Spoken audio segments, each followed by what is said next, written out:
Hello, everybody. Welcome back to Vino Frankel, a Taste of Sculpterra, a weekly episode about Sculpterra, Araway, winemaking, grape growing, the Paso Robles wine region as a whole, grapes around the world, lots of different topics. So thank you for tuning in. Please, before you go any further, please like, comment, and subscribe. Hit the notification bell to be notified when we have a new video. This podcast is also on Apple Podcasts, on Spotify. So it's awesome. We're all over the interweb. Ask a question. I love answering questions. At the end of this episode, I always leave time to answer questions. And mostly it's been questions I get at the tasting room or at the wine club events, parties, and sorts of things. But yeah, please feel free to ask any question. I'll be happy to answer it on the next podcast. And Happy New Year. Today is New Year's Day because it's coming out on Thursday. So Happy New Year 2026. We're recording this a couple days before the New Year's. This is our last episode of 2025. It's the 15th episode. I don't know if I said that. 15th episode of my podcast. So thank you for tuning in. I'd like to introduce my two guests today. If you guys could introduce yourselves. We'll start with Kory to my left. Yeah, Kory Burke, owner, winemaker, chief puncher downerer at Dressler Winery, one of Sculpterra's neighboring wineries. Yeah, thank you, Kory. This is exciting because it's the first time we've had another winemaker on the episode, and his winery is right up the road from us. I think he's the closest in proximity. Yeah, to Sculpterra. So we have a similar climate, soils, topography, very similar, but yet there's going to be differences in the grapes we grow and the wines we make. So thanks, Kory. Then I've got our assistant tasting manager again. Hi. Back to Darren Brown. Thank you, Darren. Yeah, third time? I think it's my third time. It might be your fourth time. Could be fourth. I get a lost track of time. Yeah. So it's nice because we've got some experience today on today's podcast with grape growing, winemaking, and wine tasting. So should be fun. And we're going to talk about the Syrah grape varietal, which at one point was really becoming Paso's best grape, where just winning lots of awards and high scores, and it really matches our soil and climate and grows really well in Paso. It's great here. You can bottle Syrah on its own. You could blend with it. You could do rosé from Syrah. Lots of options. So we're going to taste our Syrah blend. Also, one of Kory's blends at the end. So all about Syrah, like what's happening in the world of Syrah, where it grows, where it's from, changes in the culture and industry and people's perception of Syrah. So that should be fun. Wanted to update you with the Vineyard and Winery. We've gotten a lot of rain. This last week we had over 3 inches of rain, which was great to see. There was a lot of wind, which caused a lot of damage. We had a tree that came down at the tasting room. There we go. And fell on our outdoor bars, made of granite. So we got these beautiful hard top granite bars. So it didn't hurt the bars at all. It was a heavy tree. I tried to push it over and I couldn't push it. It was so heavy. But we got out our chainsaws, chopped it up, and cleaned it up because we were supposed to taste wine at that bar. That wasn't going to happen. So yeah. A lot of wind during this last storm. This storm happening now is not supposed to be so windy, but then there's a storm next week coming that's going to be really intense, apparently. It's always funny. I always tell people when it rains, don't drive around the property, stay on the road, or you can't get to the production building or the case good room from the tasting room because you'll just get stuck in the mud. You'll just slide around and we'll have to pull you out with our tractor. Happens every year. Our creek bed ran on Christmas Day, which was exciting. We have a creek bed that runs through the property, and usually when we measure it, it takes 11 inches of rain for it to get going, but we're only up to 8.5 inches right now, and it kicked off. So I think because October and November we had those rains during harvest and the ground is saturated, that it was enough for the creek to start running. So it ran Christmas Day, it ran the day after Christmas, and then on Saturday it was dried up. But now every time it rains, the creeks are going to run. So a lot of fun, beautiful. I love walking in the creek with my son. He jumped in, fell in, muddy, ruined his clothes. Boys will be boys. Great experience. So rain is good for the vineyard. Right, Kory? Wouldn't you say rain is good? It is great as long as it's rain that's not just taking away the vineyard soil and such, and it's really doing, just kind of sitting underneath the vines and going deep down in the dirt so that the grapes can pull from it for the next year. But rain's great. Yeah, from my research and understanding, rain will leach out the salts in the soil because when you irrigate with drip irrigation, every time you irrigate a little bit of that water evaporates and leaves behind a small amount of salt. So over years and years and years, you get salt buildup in the soil. So rain, you can't replace rain. Rain will just leach out all the salts in the soil. So that's the main benefit. And like Kory said, it'll recharge the reservoirs and the groundwater, and then it'll make, once spring hits, then the vines have all this access to all that water. And then it depends on your soils. I mean, we have clay, sand, loam. We have some places behind the tasting room where you could dig a backhoe pit and there's lots of water. I mean, it doesn't drain because the clay is so thick. And then we have other spots with more sand, and you just never hit water because all that water runs through that part of the soil and until it hits something harder. But yeah, rain is good. I mean, if you look back at 2023, we're going to taste our 23 statuesque. 23, we had 28 inches of rain. It was the coldest winter on record because of so many cloudy days, rainy days, not a lot of sun during the winter months. And that was an awesome vintage. So hopefully we're kind of on track to maybe hit over 20 inches of rain, and the vines will respond in a great way. Okay, Kory, I want to throw it to you, ask you a few questions about your taste room and winery. How many years have you been open? Yeah, so we actually started off as a little winery called Gelfand Vineyards. The vineyards were planted in 2000 to 7 varietals across 10.5 acres. We found this little place in 2018. I think we were down in SoCal and Redondo Beach when my wife and I had came across Paso and thought I was like walking through a little Hallmark Channel movie and loved being there.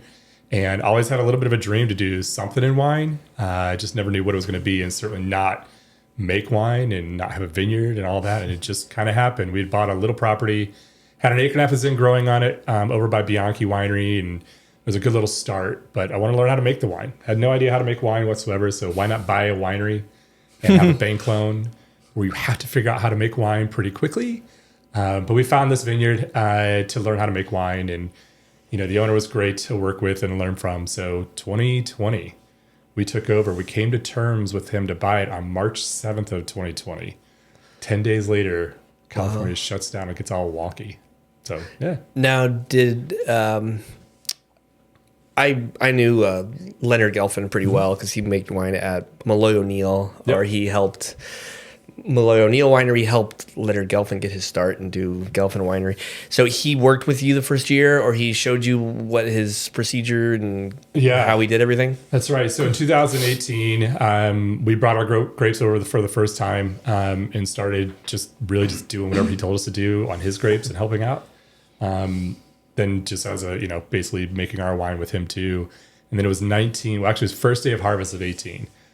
He brought up to me and just said, my son doesn't want to do this. Maybe you and your wife want to buy this from us one day. So 6 months later, we moved up full time to be ready for it in May of 19 with our now 8-year-old daughter who was, just turning 2.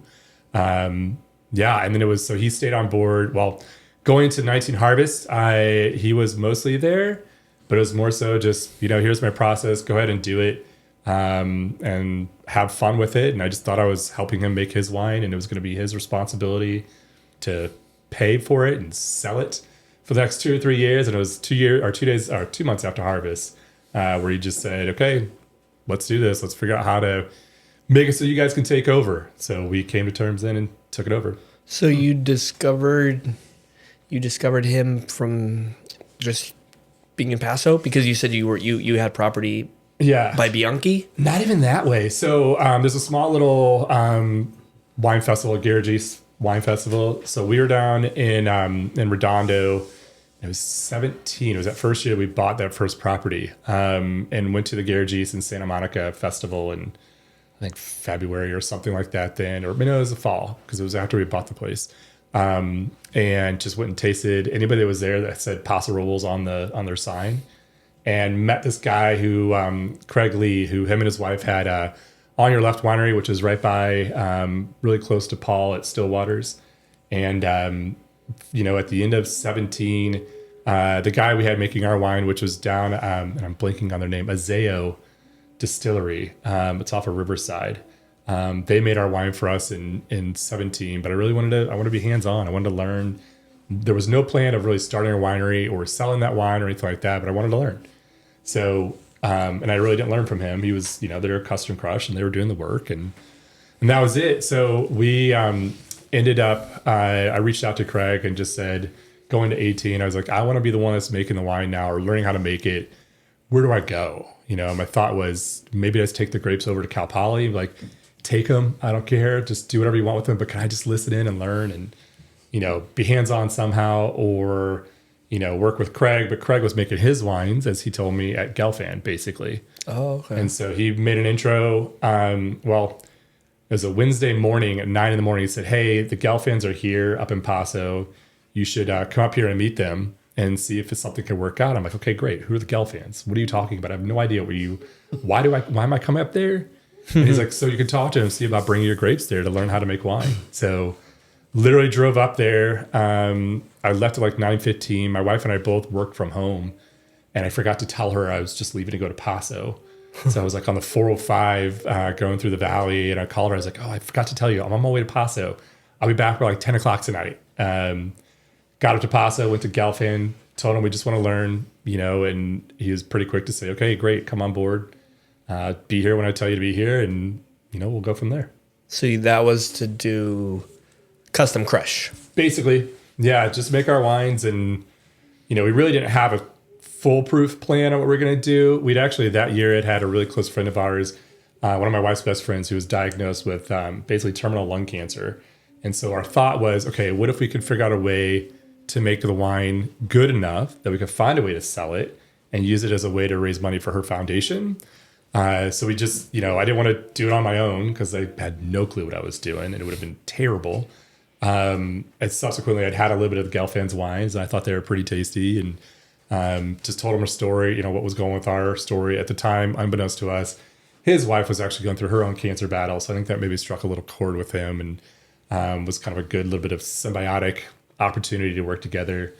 Me do the heavy lifting, him tell me what to do, and hopefully make a wine quality enough to sell and raise money for our friend. Wow, that's a great story. Yeah, all the Gelfand wines I've had years ago I thought were amazing. He's got that big style and fruit forward, full bodied, very expressive. So that's great. Wonderful. Now what's the best part of your job? Oh man, not being on planes, not having to sell stuff I don't want to sell, I guess. I was ready for a change in my life for what I was doing for work. And I love the hands-on heavy lifting, the hard work, as painful and as tired as it might be during the day, and especially during harvest. That was a wake-up call in year one for me, for sure. Every day is different. At the same time, what I think one of the things that's something that sets Paso apart for sure too is like it's just such a cool community. It doesn't matter if you don't know how to make wine. If something, 3 years ago when we had that first big bout of rain that you're talking about, my tractor died. It still has not woken back up. It's still dead. But I was in a position. I was like, holy crap! I need a tractor. I gotta move grapes and what have you. And so called a neighbor of ours over at Liberty and just said, man, I need some help. And he's like, all right, tell Mauricio, come over, pick up the tractor. It's ready to go. And it's like that. It feels like with every bit of the Paso industry, whatever you need help with, you're a phone call away from getting anybody's help. It's such a cool, friendly, welcoming environment to do something that we're all doing in our own ways. Same things, just different ways. Yeah. And I know that I've seen you and be a big part of the Backroads Wineries, we're a small group of wineries. There's the Far Out and the East and West Side. Well, we're part of the Backroads Wineries. And thank you, Kory, for taking a leadership role and taking charge and coming up with ideas and marketing and fun events. So what do you have planned for 2026? Or what's on the Backroads calendar Yeah. that So you can share with us? that is a challenge. So there's about 25, 26 of us. And one of the things I love about it is every single one of us is family owned, small family, we're all stretched thin. We're all doing too many things at the same time. And it is a challenge trying to herd cats and get everybody on board to, jump in and help out with events or plan events or execute or what have you. But at the same time, I know everybody has the same end goal of bringing people into the tasting room, sharing our wines and kind of keeping people on our little stretch of that wine area, the Backroads Wine Trail. So we're trying to come up with new events all the time and figure out what we can do budget-wise and what have you. This year, we're going to do the Taste of the Backroads again. It's one of the coolest little wine festivals, I feel like, that, unknown by so many. It always does pretty well as far as attendance and what have you, but more people should discover it. It's really just, usually at Cass Winery, sometimes at Rava, our neighbors, the two places that we have here in Paso in our group, they have amazing facilities to host, 200-300 people. We'll do that Memorial Day weekend again on Saturday before. We changed up the format last year where there were like 3 or 4 different tracks where it wasn't just coming in and tasting wine, and tasting all the back roads, but there was a seminar on like the Paso AVAs. There was I say seminar very loosely. It's not like sit down, take all your notes and there's a test, but an opportunity to learn about barrel aging and, how barrels, affect all facets of the winemaking process to, we had a somm that came in and did how do you pair wines with food and what have you. So a little different than come in, grab your glass, drink as much wine as you can. There is that aspect too as well, for sure. You can taste all the wineries in one place, but it's such a neat interactive thing. We've had a really good, successful opportunity or event that we've been doing this Saturday after Thanksgiving, for lack of a better description, but it's the Thanksgiving dinner where, I think it's an opportunity for all of us who have been hosting our family and friends. And as much as we love our family and friends, maybe we want to just a night away after the chaos of cooking a big Thanksgiving dinner and, welcoming all these people into our homes, where we do a pretty cool opportunity for those that love wine and, and maybe they know us, maybe they don't, get to sit down with the owners or winemakers of the Backroads wineries and break bread and get to talk about wine and, get really intimate and deep into the process and who we all are as individual wineries and groups. So that'll come back again. And there's, we're trying to figure out a couple things for the summer where we can really, in times a little bit slower, start drawing traffic into each other and just see how do we kind of leverage the fact that you can just come to the Backroads Wine Trail and be there the entire weekend. You can stay here, you can taste here, you can eat here, just trying to figure out better ways to really engage all the wineries and guests. Fantastic. Yeah, it's a great group. I remember years ago we had the passport book. Has anyone told you about that? Where you get a book and you get stamped. You go to dresser, you get a stamp. You go to Cass, you get a stamp. And if you fill all your stamps, you get a gift or a free tasting or something.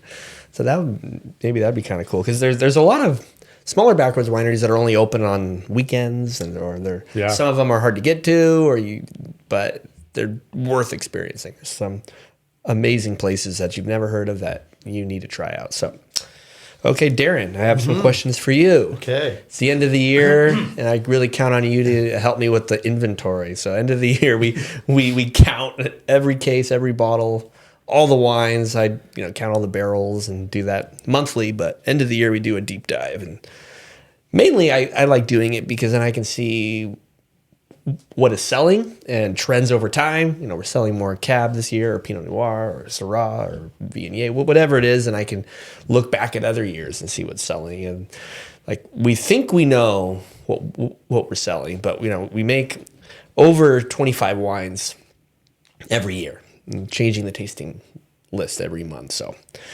Darren, are you prepared to start prepared chatting? as I'm going to be, yeah. You've done it a couple years now, so I know you've refined your way of doing it. That's right, yeah. Got the spreadsheets already updated with the current wines.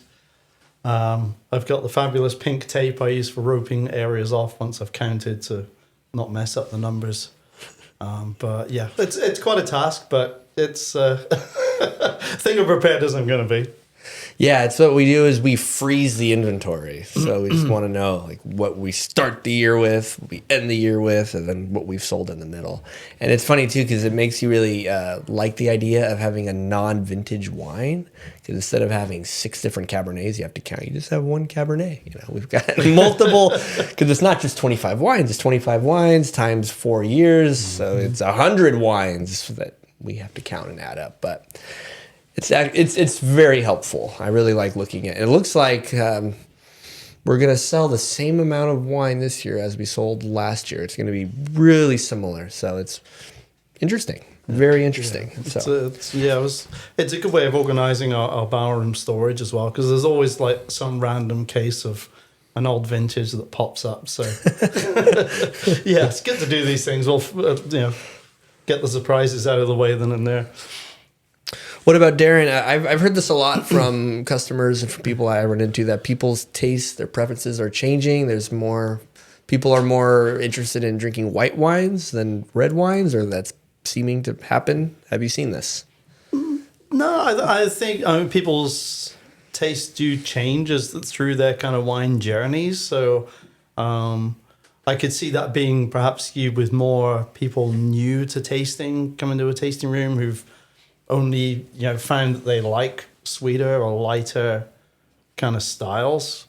But yeah, I'm not sure it's differences in people's taste generally, just maybe new tasters. That's the way I'd view it anyways. What about you, Kory? Have you seen any changing trends that you want to share? Yeah, I mean, from a data perspective, that side is definitely growing. And from just an overall industry perspective, I think what's cool about it to me is people are being a little bit more open, and they're finding there's more than Chardonnay and Sauv Blanc out there. They're finding these really cool different vintage or varietals, which I know you guys do an awesome Viognier. It's a wine that we do as well, and it's a wine that I like to call it's the red wine drinker's white wine, right? Mm-hmm. Like it's got a little bit more body, a little bit more mouthfeel to it, a little bit bigger overall, or can be. So I'm seeing in our tasting room, people are a little bit more open to it, and everybody knows us that does know us as the home of bold reds, and that's what we do. That's been our moniker. And I remember when I started doing a couple of whites, and we had some club members that got mad at me. I'm like, you don't have to buy them; they're not in your club shipments, but just open up your mind. Just give it a try. So there's some wonderful, wonderful whites, in the industry, Paso especially too. I'm seeing it more, and I hosted a guy and his friends last night that he came in specifically to buy white wines. It was like a 6 o'clock tasting too, and I was ready to go home, but I'm happy to sell wines at any hour of the day. And that was literally like, let's go through the whites that we're doing and what have you. So I think I almost look at it as like people are opening up their eyes a little bit more, and they're willing to give it a go. They're not thinking of, their parents, oaky Chardonnay that they had in, the 80s and 90s growing up. They're seeing that there's some amazing white wines, that maybe they're not exactly what they want out of a red, but it's something kind of nice to try as well. Yeah, that's a fair point. Yeah, and there's so much variety in Paso Robles that, I don't know of any other wine region in the world that has so much variation in great varieties and winemaking choices. So it pays to have an open mind. Don't say, there's no good saying I only drink this or I don't drink that. You just try it. You never know.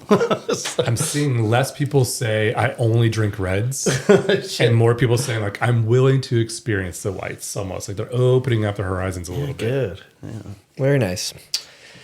Okay, Darren, what are some of your goals for 2026? Your wine goals. Okay, so biggest, if I can make it happen, is going to be the WSET 3 education program. I got to save up for that and do some swatting, try and build up my knowledge. But is there a wine tasting in that exam? There is, yeah. So at the level 3, you have to make similar notes to the examiner. So this isn't, you see these incredible psalms, you're like, it's this wine from this vintage, and it's not quite like that, but you have to align with what the examiner thinks of the same wine. So similar descriptors and similar kind of appraisal of the wine's quality. So It'll be interesting to be tested on that. We'll see. Get it, build up the skills. Fantastic. Well, later on this episode, we're going to taste some wines. We're tasting 2 Syrah blends, one from Kory's and one from ours. But before we do that, we're going to talk about Syrah. This is the World of Wine segment that I like to do each week. Like I said earlier, I love Syrah. It's a great grape. I love making it. I've learned different approaches and I've experimented with it and learned how to do it and have it come out well. But Syrah has struggled, at least the last couple of years, and a lot of it stems from the confusion of Syrah and Shiraz. Syrah and Shiraz. Can you guys help me say this here? Yeah.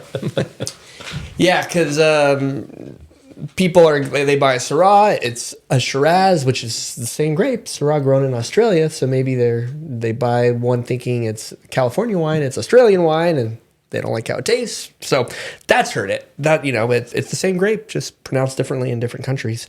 Also, the Sideways effect, the movie Sideways effect. Was it the author that was here on the author showcase? Who wrote the book Sideways. He came to Sculpterra and was signing books. So I'm sure a lot of you have seen the movie, but it did have an effect on Pinot Noir. Sales went up. People went after Pinot after the movie. Merlot was hurt from the movie, and Syrah too was hurt from the movie, just because since Pinot got so hyped and popular, kind of brought down the popularity of Syrah because of that. And it was overproduced in the early 2000s and the 2010s. A lot of the research from Tablas Creek, you got to hand it to Tablas Creek with the Rhone grapes and with their partnership in France and all the research that they've done. They've talked a lot about that as well. I mean, it grows great in Paso, so I love growing Syrah. I think it's also a finicky vine. There's lots of diseases that can happen to it if you don't give it enough water and keep mildew and botrytis and other problematic problems off of it. But I also think there's been a lot of over oaked Syrahs, just adding too much new American oak, where it just overpowers the delicate nature of the grape, takes away some of the fruit and natural peppery taste of it. Also, one thing great about Syrah is a lot of people use it to add color to Pinot Noir. It's funny because in Sideways, it was all about how Pinot is so great and Merlot is, a poor man's wine, or, it's what you drink if you don't know anything. But a little bit of Syrah added to Pinot gives it a lot of color. So that's been a trick in the trade for a lot of California winemakers for years and years. But here's some good things about Syrah. It's very food friendly. It pairs well with red meats, games, mushrooms, barbecues, cheeseburgers, cheddar cheese. It's a great food pairing. It does, there is a problem with Syrah where it can lack acid, where it becomes weak and flabby. So it's imperative not to let the grapes get overripe. Also, fermentation. It can get hot during fermentation. It has a tendency to heat up. So the yeast need to be fed during fermentation in order for the yeast to complete fermentation and not to give up early or to give off odors, because that can happen too with Syrah. But it's a fantastic grape. I love making it. I kind of like Zinfandel and Primitivo. You have to ferment it cold. That goes a long way in the longevity and health of the yeast to get it to go all the way dry. What have you experienced, Kory, making Syrah? You guys obviously make Syrah. Yeah. What are some of the tricks of the trade of Syrah for you? It's my jam for sure. I'm a huge fan of Syrah and Syrah-based blends, and obviously it goes really well with Cab, and that's one of the wines that's that blend, that Cab and Syrah blend has really kind of been a calling card for Paso overall. A good Syrah to me, I love when there's a stinky funk going on during fermentation. I don't know how to describe it, but every time the fermentation just has a very definitive nose to it, I know the Syrah is going to come out wonderfully. It is a tough one. It does ferment hot if you're not careful. We've had some weird things that have gone on with it from time to time. It's always the one for me. It's the Murphy's Law grape where everything's going fine. I'll leave for the day. I check the temperatures during fermentation. All of it's great. And then I've come back in and I've dropped from 25 bricks to start, and it's at 6 in the morning. And it's crazy how it can do that. It's one that can fly through. You don't really obviously want it to be done. And, from a workload perspective, it's great to get through fermentation in like 2 days, but it's not great for a wine and for the process. So that's always been one that I've had to come in, when I get really nervous. And it's the first one that comes in for us every year too. First red grape, Tempranillo, and Syrah every single time. One of the things I love to do with it, I've only been able to do it a couple times just because of timing. So we buy our Viognier grapes from Stillwaters, from Paul over there every year. And twice out of the 4 years we've bought grapes from him, we've been able to time it where we co-ferment. Not a lot, just, 5 gallons of grapes going into a half-ton fermenter of Syrah, but that's the natural or good way of correcting that flabbiness that can happen, the lack of acid in Syrah. And it just gives a nice little bite to it and a nice little taste to it. That's what I like to do with it when I can. So you ferment in bins, correct? You're just running in macro bins? So many bins, yep. So you don't have temperature control? We do not. Yeah. We got AC put in a mini split inside of our barrel room where we'll do a lot of our fermentations, and it's given me a little bit of temperature control, like not a ton, but it's something to work with. Yeah.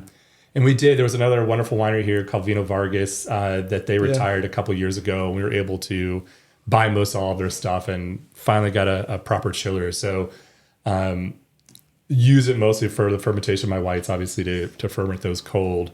But I have chilling plates that if I absolutely have to do it, at least I can get those in there to bring it down a little bit. But even then, it's still a very manual process to make sure there's enough of the grapes that, can benefit from the plate. So yeah, I remember when we fermented in 1-ton macro bins, and I got so frustrated with the getting so hot. Like, that's it. We're just going to ferment in half-ton bins. So we went from having like over 50 1-ton bins to 100 half-ton bins, and which is nice because the half-ton bins are easier to do the punch downs. You're not climbing on a ladder. You're not standing on top of the bin. But yeah, fermenting in half-ton bins, you get more temperature control. Then you can move the bins outside, inside, air conditioned. Put them in the sun during the end of fermentation to help the yeast finish off. So, do you use half-ton bins or 1-ton bins? We do mostly use half-ton. I've got a few, I have like 6 1-ton, and it's more of a balance between what grapes are coming in when. Like this harvest was awesome because you'd have like 2 grapes that come in, get it through fermentation, put them in the barrels of like 3, 4, 5 days later. The next round of grapes would come in, and you kind of go from there. So I think at most this year I had like 18 or 20 bins at a time, but for 2 of the 5 years that we've existed as Dresser, I think I have 52 half-ton and like 6 1-ton, and I've had them all going simultaneously just because of weather and whatever. Right. I don't mind the 1-tons, but if they were all 1-tons, it would be rough for sure because I don't know how many times I've come within an inch of falling into a bin. When you get on top of it and you're punching, it's impossible to push down a 1-ton bin of grapes. They don't care how hard it is. And it's usually then in those moments too, it's just get on a platform, go with the arms, turn it over to at least get something going from it. But yeah, half-tons are better, but space-wise, it's a big thing. So yeah, 1-tons are good. The 1-ton bins are good at the end of the season when you're making Cabernet and you want to heat it up because then it's going to retain the heat from the thick cap of skins, and then you could put them inside and put a space heater on it and help it out because we're picking Cab end of October, and then you get cold. It gets a lot colder out, so the half-ton bins don't retain the temperature like the 1-ton bins do. So yeah, I remember helping with the punch downs on those half-ton bins. That's quite the. It's like painting the Golden Gate Bridge kind of process. It's a great workout. Yeah, I remember getting on a bin, getting on like a 1-ton bin, punching it down, jumping off, getting my hydrometer, checking the temperature, getting off, adding yeast food, getting back on, punching it down, and doing the whole process. I think if I had a helper, someone could be checking, someone could be writing it down, someone could be doing the addition, and someone could just keep punching. And then I'm a stickler on keeping things clean, so we always sanitize in between lots or sanitize in between yeast, lots of different yeast. So super fun. But yeah, we do mostly tank fermentations now. We have 2,000 gallon tanks, which are good for 7-ton fermenters, and then we have 4,500 gallon tanks, which are good for 15-ton fermenters. But we still use bins for fermentation, and brings back a lot of memories. Love doing it. It's a great workout. Well, on the event calendar, so on the Sculpterra event calendar, New Year's Day, you're watching this New Year's Day, we are open. We are open right now, New Year's Day, so come on in, and I don't know if it's raining. Hopefully it's not raining. Even if it is raining, we have space inside. We have our patio and crush pad barrel room, so come on out. January 15th, I'm doing a winemaker dinner at Manny's Pizza in San Miguel. We've sold 20 tickets up to this point. We can only sell 32, 34, so get your tickets now. We have our wine club open house party, February 21st, 22nd, Saturday and Sunday. We've got the menu published. In fact, in a couple weeks, I'll be back on to just talk about the menu, the food and wine pairings, why we're doing it. I've got some library wines we're bringing out. Barrel tasting. Hopefully I can do that. If it's not too wet, I can get to the barrels. I'm doing a blending party February 28th at Sculpterra. And this is great. This is a lot of fun. We have people make their own blends, and I'm the final judge. So I get to decide who made the best blend. I think last year we did it where everyone tasted their blends blind, and then they got to vote. So they didn't know which blend they were trying, if it was theirs or someone else's, and we did it that way. But I also like it if they have to make a blend that pleases my palate. Why not? And then we got the Zinfest weekend. Do you celebrate Zinfandel Festival? You know, the old Paso way. The old Paso way. I mean, I'm happy to. Zin's one of my favorites, so we kind of do lean in that, and the blend we're going to taste too has Zin in it. So we don't push it so much as Zinfest per se, but and we lean into the spring release kind of focus. But yeah, on some level we do. Yeah, Zinfest weekend, we're going to do a food and wine pairing through the garden. You get 4 different appetizers at 4 different stations, and you're parked in front of a sculpture, so you learn about the sculpture, the art, the wine, and the food. Very fun. We've been doing this the last couple of years, and it's great. Okay, moving on. Too much information, the part of the episode where I tell you something maybe you didn't know about me, because I'm not just a winemaker, a grape grower. I'm a husband, I'm a father. I have chickens and goats and sheep and a whole big family farm. It's a lot of fun. But one thing, it's a cool story, was I got a scholarship in high school. My senior year, I got invited to scholarship night at our gym. You know, it was a Thursday night, and all the kids who were receiving scholarships got invited. I didn't know what scholarship I won, but I went with my family. I was 17 years old, and I was sitting there, and I thought it was one of the ag scholarships, perhaps. But I'm probably halfway through the night, our principal gets up and starts saying, "Oh yeah, we have a student here today who is receiving this special scholarship that we haven't given out in 12 years. He didn't miss a single day of school through his freshman, sophomore, junior, senior year." And my mom looks at me, she says, "Paul, did you ever miss school? Was there a time that you weren't there?" I said, "I don't know. I think I was there every day. I played sports and was, traveled for sports, but still went to school and left during school or whatever." But they called me up. So I got a $1,000 scholarship for never missing school. And it's one of my claims to fame. I like telling people because, nowadays people, either get sick at all or cough, or they're, you can't go to school. They send you home. They don't they don't want you there. I went to school, had the flu, throwing up, sick, high temperatures, whatever. It was a different time back then. That was over 20 years ago. But I was very proud of that. And I don't miss work. I didn't miss school. I'm very, got to be there. I love routine. I like doing what I'm supposed to do. Kory, did you miss a lot of school?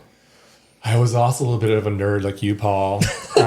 Maybe not as nerdy. I bet you, I think I only missed maybe 2 or 3 days throughout high school.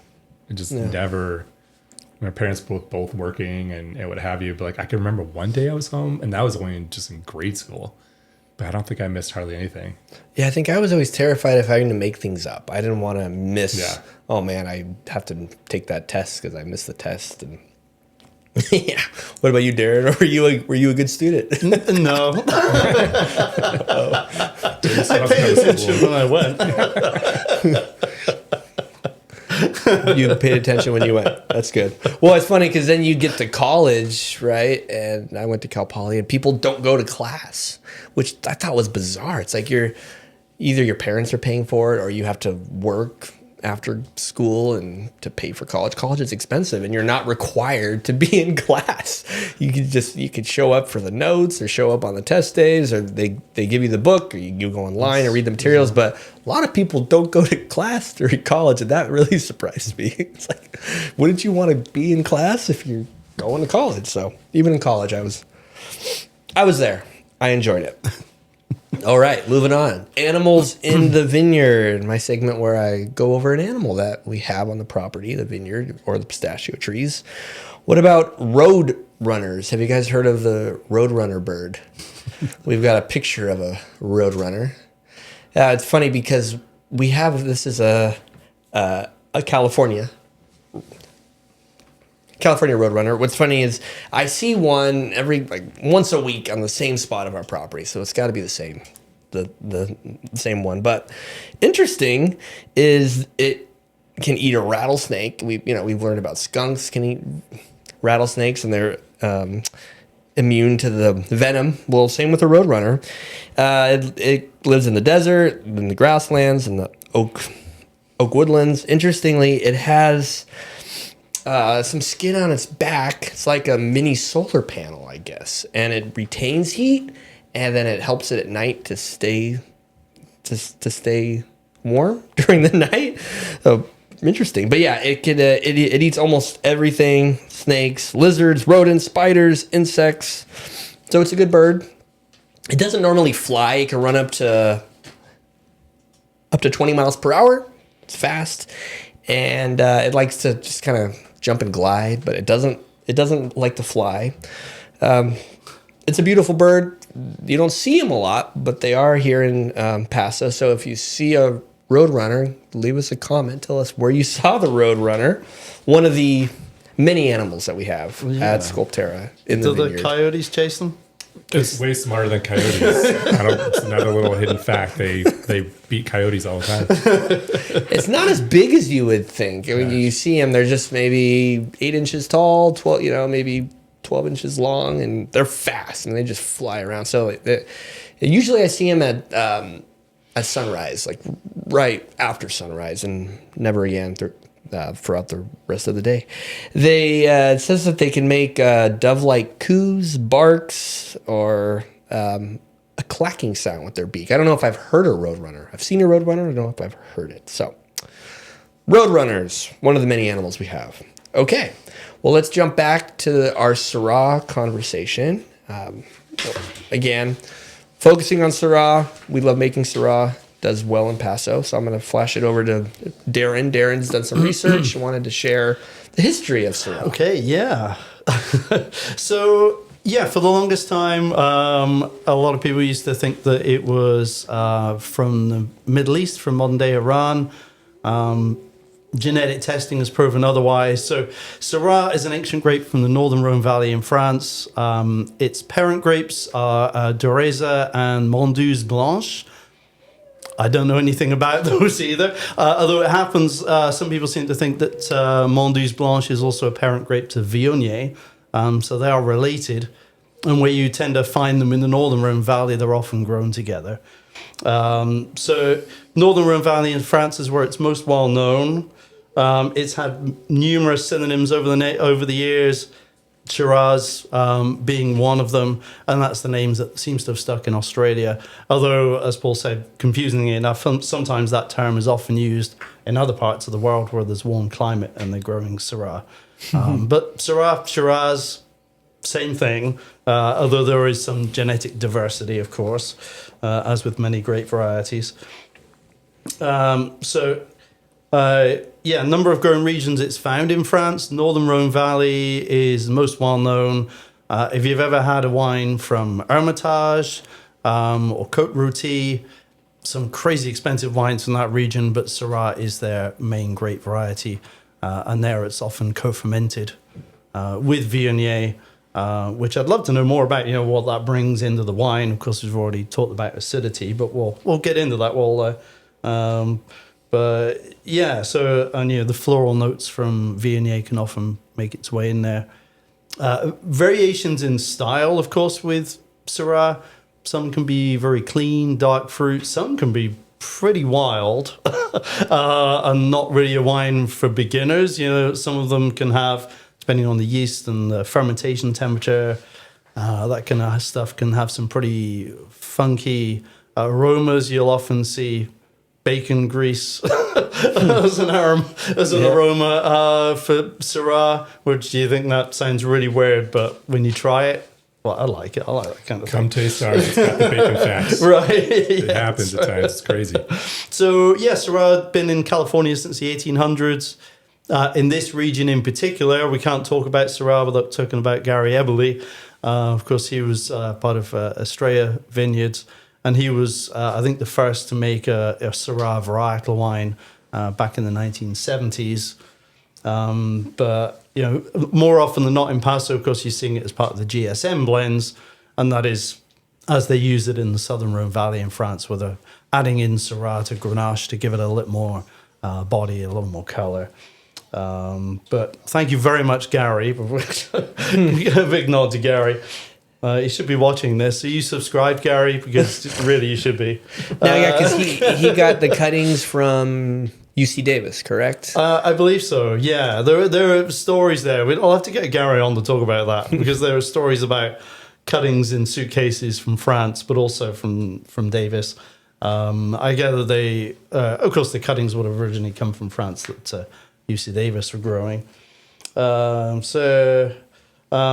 yeah, it's worldwide is well known now. California, Australia, some excellent Syrah-based wines.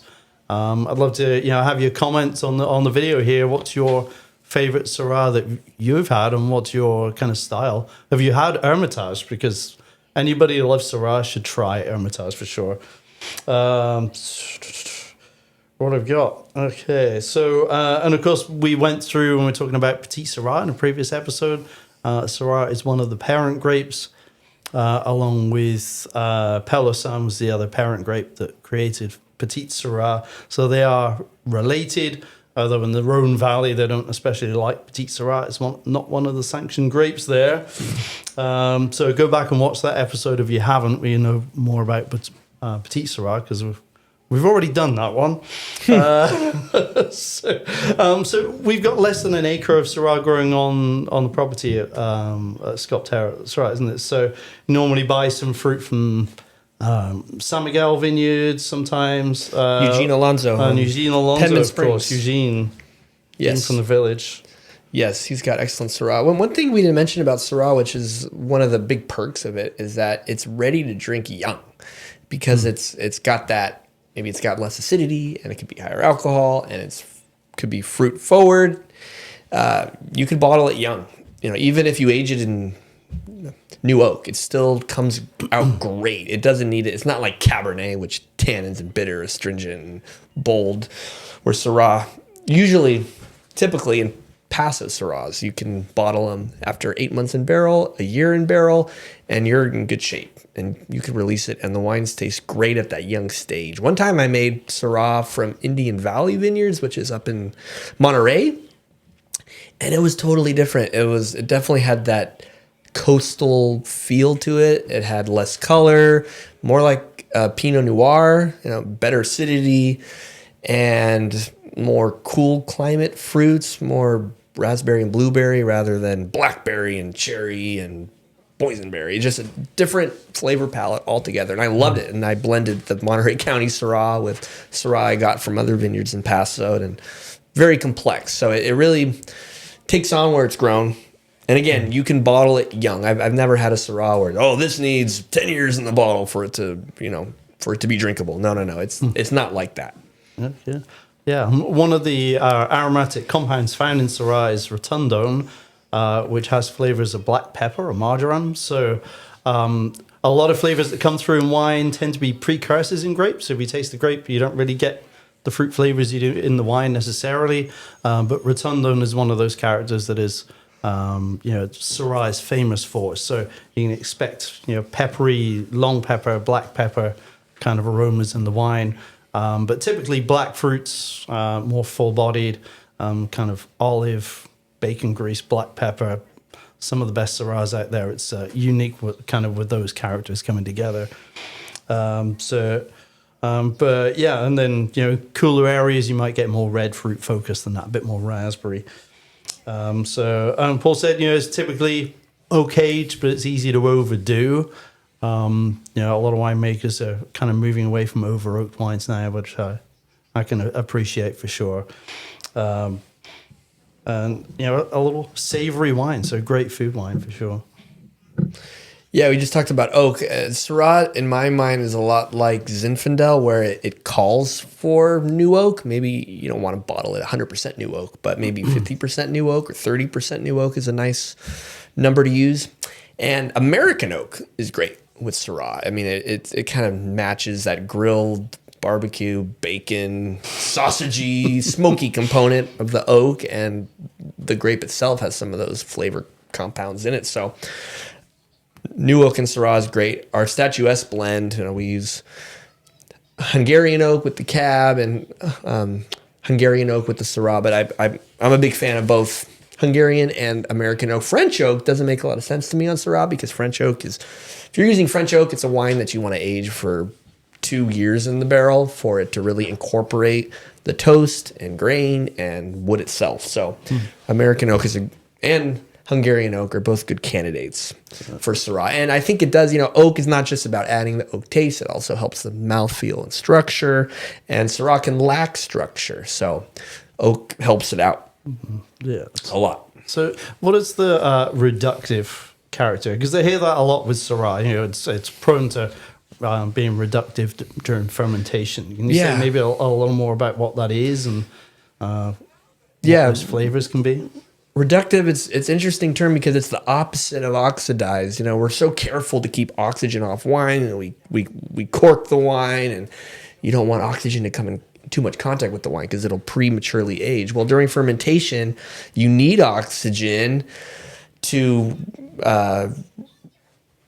express and release some of the off odors during fermentation. So if you're fermenting Syrah in a tight place with a lid or the tank is closed, it gets reductive because there's not enough oxygen present just in the atmosphere in that area. So it's important with Syrah to aerate the cap, to do more punch downs during fermentation, to not seal the tank when you're fermenting it. And then when you press, some people don't like to use a pump, or they don't want to rack the wine too much, or they're worried about overexposure to oxygen. With Syrah, it's a benefit because it needs oxygen. Yeast need oxygen for survival. So because it produces a lot of heat and fermentation goes so quick, the yeast don't have time to breathe and get oxygen. So that's one of the reasons why the wines get reduced or reductive. It's a funny test. You can drop a copper penny into a glass of Syrah, and if that takes away that funkiness, then it was a reductive problem. The wine is reduced, and if that happens to you, just keep aerating it. Just give it more and more air. It can come to the point where it becomes part of the wine because it was reduced for so long and it was never aerated during fermentation, pressing, racking. But again, a lot of winemakers they use argon gas. They're trying to get oxygen off the fermentation, or they're using nitrogen. Well, with Syrah, oxygen's a good thing. It's a partner in the winemaking. Kory, have you had this experience too? Yeah, so we're T-bins, right? So we're all oxygen all over the place during fermentation, without a doubt. But I think in early days, we worked with a buddy of ours, is Chris Everly, the winemaker at Everly, and I remember I was like, he just tastes this Syrah. There's something weird to it. I don't get it. I don't know what it is. And he nailed it right off the bat. It's like, it's reductive. It needs air. And here's why. And I was like, okay, well, what's reductive? Walk me through that again. And I was like, how am I supposed to know what it's supposed to be? I like the copper recommendation for sure, but like a burnt matchstick. So if you light that matchstick, that tends to be like when I smell that initial, like if you get that little note from when you strike a match, that's kind of what reductive has been to me. It's helped me kind of understand it better. But But to your point, like, I mean, fermentations need that oxygen, and Syrah itself tends to have a bit of a funky kind of aroma and note to it to begin with. So you don't want to over funkyize it as well. So, you got to watch out for reductiveness. There's different levels of reductiveness too. So it can get to the point where it can never go away, which you don't want to get. Like a little bit of reductiveness can add intrigue, mystery, and funkiness to the wine. But if it's overdone, then it's going to mask the other flavors that are there. Okay, Darren, did you have any last tips here with Syrah, the world of Syrah? Yeah, what are your favorite barrels for Syrah? You say American oak generally? Yeah, early on when I started with the punch-on craze, when I was told about punch-ons, we could take the punch-on apart and ferment half a ton of grapes in it, and it stabilizes the color and mouthfeel, and everything's improved. I started using American oak punch-ons for Syrah. Then little by little, I experimented with French, and now Hungarian, I think, is that perfect match because it's maybe it's a little more delicate than American, but then not as tannic as French, or doesn't take as long to absorb as French oak. So, and I know I've been to Eberle. We were talking about Vino Robles, Robert Hall. They all use Hungarian oak punch-ons on their Syrah. Herman Story is another one which he uses Hungarian oak punch-on. So just talking with them, and I was like, I gotta try this. This is probably a good match because it's the punch-on. There's the more surface area of wine per wood, so it tends not to over oak the wines, but add a nice complement of oak. So yeah, I'm a big fan of punch-ons for Syrah. Again, it's that magic. If you could do 50% new oak, at least up to 30% is nice. You certainly don't want to overdo it, but it definitely needs oak. Definitely. Mm-hmm. Yeah. Do you ever do co-fermentation with Viognier? So yeah. I've done that a few times. I think there's a lot of confusion around that.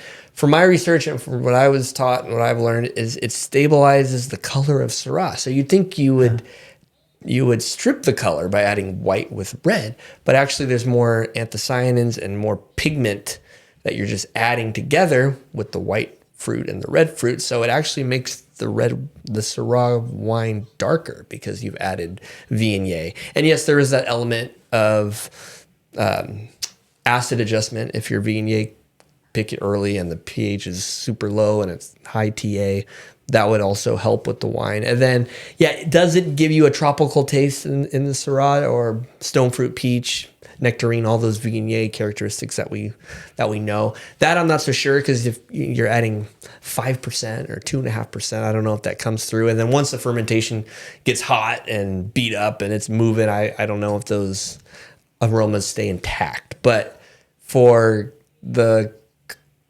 helping with the color stability, like we do a lot in winemaking just to stabilize color. We add tannins and oak chips and all these things. Well, if you co-ferment white with red, that's also a way to help with the color. We're not adding color. We're just trying to stabilize the color that's already present. So that's my view on that for sure. Muy bien. Okay. All right. Well, before we taste, I had some questions I'm going to send over and talk to Kory about. All right. Kory, are there any grapes you would like to grow that you currently do not grow? It's a good question. I guess the way I look at it more so is as climate change continues to take hold, and that's obviously a huge concern for anybody that's growing grapes, anybody that's making wine, what have you. I think a lot about what are we going to be in 20 years, and like what do we need the vineyard to have to be able to continue to, exist and grow and be what we are. There's none that I'm like I want to do this. It's going to be amazing to do it. But like I think of like Touriga Nacional, a Portuguese variety that tends to do really well in heat. So I think along those lines, like it'd be fun to try to do those. If I had the space to be able to do experimental blocks, I would do that in a heartbeat and just see what is sticking, what's not sticking. So I don't know. There's so many out there. I think we grow 60 different varietals in Paso overall. I mean, there's just so many varietals that do well here. It'd be interesting to really kind of find some new ones, and I'd be open to anything really, but nothing I'm like focused on. Yeah, I gave you a bottle of our port, Primitivo port. Oh, right on. Yeah, I think Primitivo just such a good candidate for port. I remember at the Backroads dinner, I had port, and everybody was ready for it at the end of the meal. It was a hit. So making port is a great varietal to make. I mean, you can make port with Syrah. That's a lot of great ports from the world have come from Syrah. What about oak barrels, Kory? Do you have a favorite cooperage? Do you have a favorite style? We've kind of dialed that in over the years. I do use a lot of Hungarian on Syrah and Zin. I've done a little bit on Cab. I do a lot of French across Cab, a lot of French on Malbec, a little bit on Syrah. So I lean heavier at times, more with French. Our wines are already big and bold as it is, and new American, to your point, any new oak is going to impart way more kind of oakiness, obviously, to it. And so I shy a little bit from American, but I found American oak from a cooperage, AP John, that I really like. One of my favorites too. It's great. The barrels are so darn heavy. I will say they're very well made. They're very well made, but it's like they're like 50 pounds heavier. It feels like than everything else. Hungarian wise, Trust Cooperage, I tend to use theirs, which is an AP John, I think, subsidiary or sister cooperage, what have you. And I've moved to, my favorite French is, I can never say it right when the reps come here and they say it sounds way better than me, but it's just Cavin, Cavin to me. It's our most expensive barrel we use, and I guess there's a reason why I like it, because it's so expensive, and I don't know if it's just how it works for me or whatever, but everything just tastes great from there. I experimented last year in aging in a puncheon for the first time, and I found I love the wine that came out of there more than any of my 225s would have you really. Just don't have the space to really lean into them more, but I do like that larger barrel format and just the little bit of the reduction of oak influence, even as a new piece of oak that's going on the wine.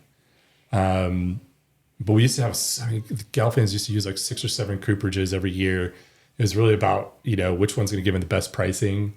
And I've just realized like that's not a good model for us whatsoever.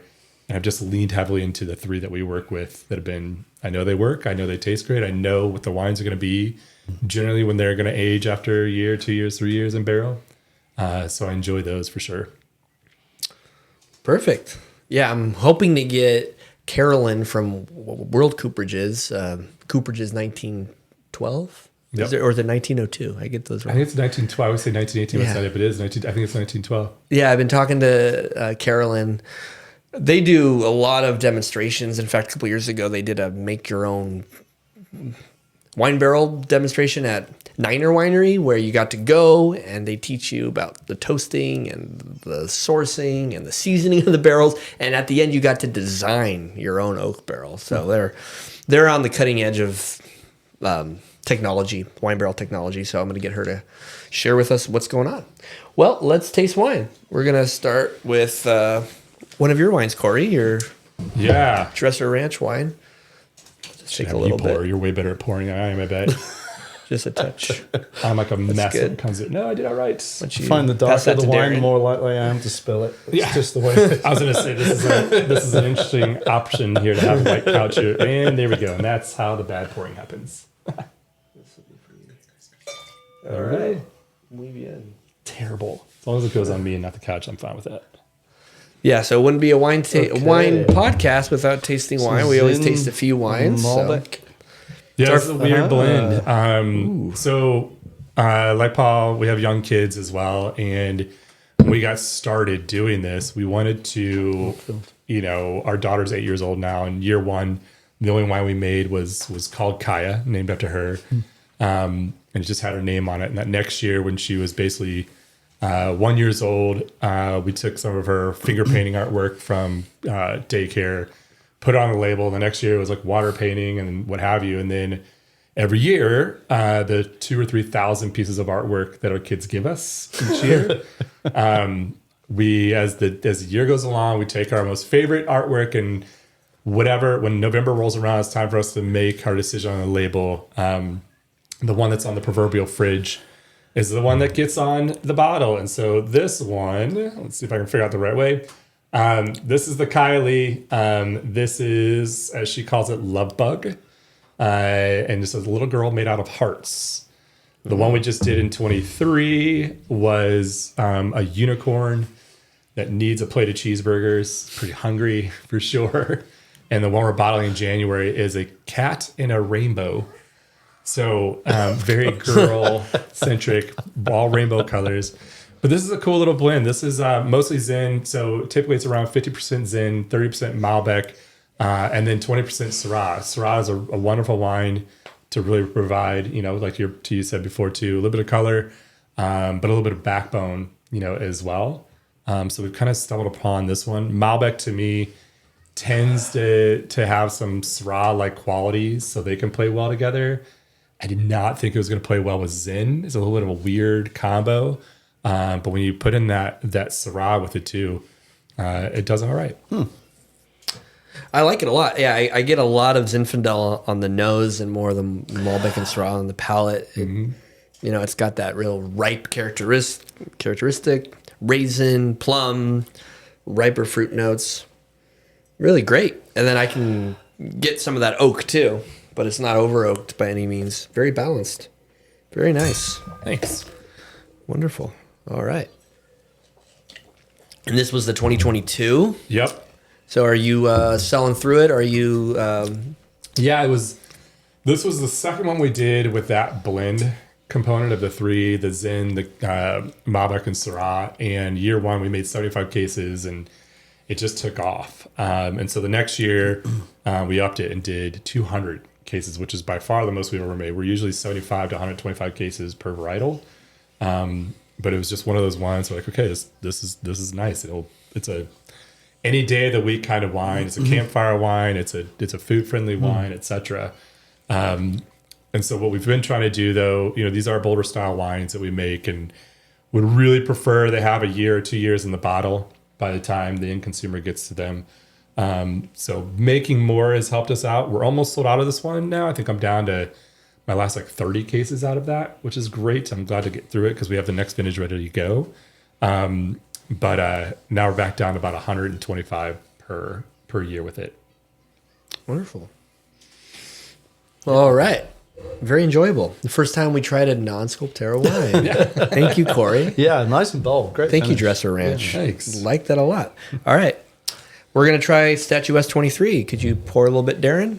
This is unreleased. So we sold out of the 2021 during Black Friday and Thanksgiving weekend. And then we moved into the 2022. I'll make you pour this. I'm not trying. Since it's our Syrah special show. Thank you. This is a Cab Syrah, Petite Syrah blend. I try to keep the percentages equal parts. Some years it's maybe more Cab or Syrah, but this one's pretty close to equal parts. I think it was 900 cases, so one of our bigger blends.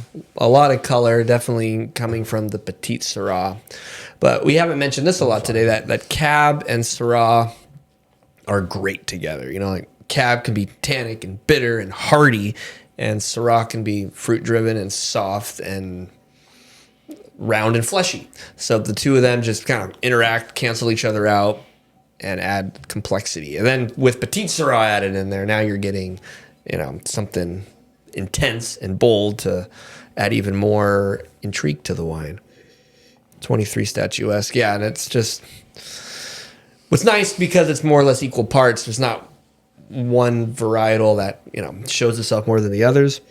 I think I'm getting maybe more of the Cabernet. This was our Hilltop Cabernet. It was one lot of Syrah from our neighbor, from Gene on Pemmon Springs. The Petite Syrah is 2 lots of Petite Syrah. We had our Petite Syrah, and then Raphael's on San Miguel, which is right next to Vino Vargas. Oh, right on. Yeah, he's the next door neighbor. He helped them establish their little vineyard. So 23 Statuesque. So this is like what Kory was saying. bottling your wine, letting it age. This was bottled in February last year, so February 2020. No, it was 2025, February 2025, and it'll be released in the coming months for our wine club shipments. So, Syrah 23. See what it's doing on the palate here. Smells like candy when it's young. It's great. Yeah, really. Lots happening. You know, it's got that big mouth feel. I love the nose of this wine. You know, really fruit driven, but then you get a lot of that oak and spice and peppery notes on it as well. Statuesque. So we have 5 different blends. This is our Cab Syrah blend, our biggest blend. You know, and I think this was a happy accident of Australia, right, where they blended Cab and Syrah and tried it out. You can't do this in France. They have strict rules. You can only blend Rhone with Rhone and Bordeaux with Bordeaux. So California, we can do whatever we feel like doing. We can blend any red grape with any red grape. Makes it fun. A lot of experimentation, but a lot of people do Cab Syrah blends, and it's a winning blend, especially in Paso. So if you find a Cab Syrah blend in Paso, try it out. I like the in the middle of my tongue, I get a lot of the pepper, spicy, kind of almost like not carbonation, but almost like just kind of dancing on your tongue there. Mm-hmm. I think that's my favorite part of it. It's great. Yeah, I always strive in winemaking to have the front palate, middle palate, and back palate, like the whole palate experience. And that's why if a wine is a touch sweet, you get it on the front of your palate, which can be pleasant. If it's got high alcohol and a big finish, you get it on the end. But mid palate, like what Kory is saying, that's really key, because that's where you really have a lot of pleasure when it stays on your mid palate. But great wine. We have a lot of it. It's not even out yet, so you'll have to come next year, 2026. It'll be available. Right now we're tasting and selling the 2022 Syrah, which the 22s I'm finding are just in a great place. I love how the 22s are tasting. We're pretty much sold out of all of our 21 vintage reds, and now we're pretty much into the 22s. And then 23 was that odd year with 28 inches of rain and a cooler winter, a hot summer. So this is a special wine. I'm really looking forward to this one that's out for everyone to have. Well, thank you, Kory. Thank you, Darren. Always great to deep dive into Paso and different grape varietals. So appreciate you guys being here, and I'd love to have you back. Now that's 2026. I'm planning out the whole year podcast. I've got some interesting folks going to be here in the studio soon. So thank you to Miguel back here behind our podcast studios in Paso. We've had a good time, a good run at it, and we're enjoying it. We'll continue on doing it. So again, like, comment, subscribe. Yeah. Check out Sculpterra. Leave your comments. Let us know which grapes you want to know about. Kory, when are you guys open? What is your tasting room schedule? Yeah, so we're Tuesday to Friday, basically 12 to 4, and then the weekend, Saturday, Sunday, 10 to 4, 10 to 5, just kind of depends. Anything outside of that, I'm always happy to welcome guests. It's usually just me and my ranch hand run around the winery and the vineyard, so it's always helpful to know if you're coming. On the weekends, I get a little bit of help from a couple of tasting room folks that are part-timers, but always flexible as much as we can be. Yeah, we'll leave a link in the description so you can check out his winery right next door. So, thanks for watching, everybody. We'll be back. Happy New Year.